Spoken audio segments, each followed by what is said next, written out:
But somewhere in the corner of my thoughts, I thought that such a law had been created, and I remember that you had to give some notice to police 5 days before. Just notice, not apply for permit.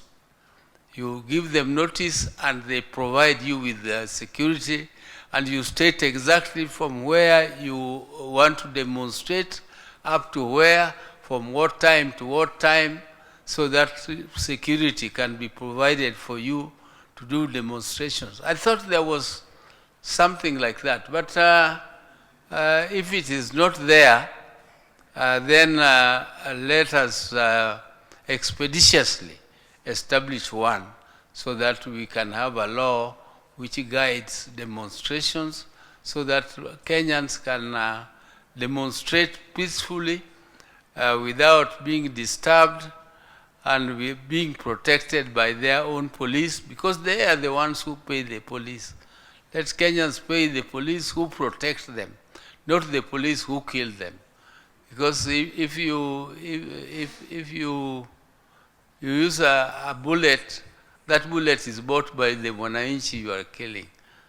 So we should not allow that situation where our own bullets are used to fight, to kill our people. And let Kenyans know that when you go to demonstrate peacefully, you don't carry a machete, you don't carry a stone, and you don't carry any weapon at all. You just go to demonstrate. And if you see anybody carrying a knife or carrying a stone, you know that that is a goon. And those goons are not few. There are very many. Almost every politician is nowadays recruiting a goon to go and disrupt functions. I think that's the nature of goonism, where you have goons who are for hire by everybody. They are hired by both sides. This one hires them today, tomorrow you go and hire them and you pay them and they come, and that's nature of goonism. We as leaders should take care. We must make sure that that culture is stopped completely from our country. This culture of goonism must go. Let us, let our wananchi who are aggrieved go to the streets, demonstrate, and follow the law, but not carry any weapons. Thank you very much, Your Excellency. I have lived the life of demonstration. Junet says he started in 2002. We started from 1970. So the struggle has been long. It has taken very many years for Kenyans to change constitution, and now we have a new constitution, which is a very, very progressive constitution. It is the most progressive constitution, I think, in the Eastern and Western Africa. And this constitution gives provision, specific provision for human rights. And I'm very, very happy that the President, His Excellency the President, and my brother were working very closely on the issues of human rights. When we joined the President in this broad-based arrangement, one of the issues which was of concern to my brother was the issue of human rights. In our 10-point agenda, human rights takes precedence over all the other issues which we put forward. And I'm very happy, Your Excellency, that today at least this matter is being, at least we have started to conclude this very, very dear issue of human rights. And by calling it compensation, But it is not compensation. You cannot compensate a human life. Human life cannot be compensated, but what we are compensating, what we are doing is saying sorry to the families who lost their loved ones by giving them a token so that they can feel recognized that at least they contributed to the progress we are enjoying today.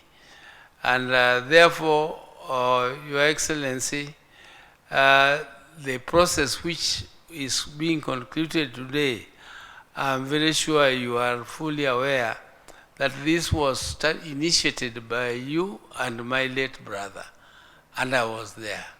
When this process was initiated, it was Professor Mutua to carry it out.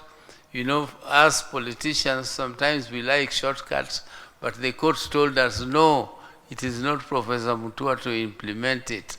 You go slow, it is the Human Rights Commission which should implement it, and the guidance of the court was taken, and the courts and the human rights are doing a good job.